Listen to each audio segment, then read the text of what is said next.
Здравейте! Днес ще направим един експеримент с една картина, която е нарисувана с три различни бои, три различни поляризационни бои. Ще гледаме картината през хоризонтален поляризатор, виждаме тогава орел.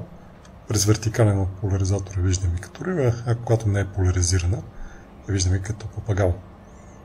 Отново, ако гледаме през хоризонталния поляризатор, виждаме образа като орел.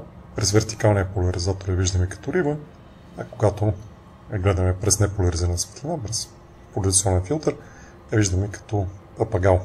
Това е така, понеже картината е нарисувана с три различни бои.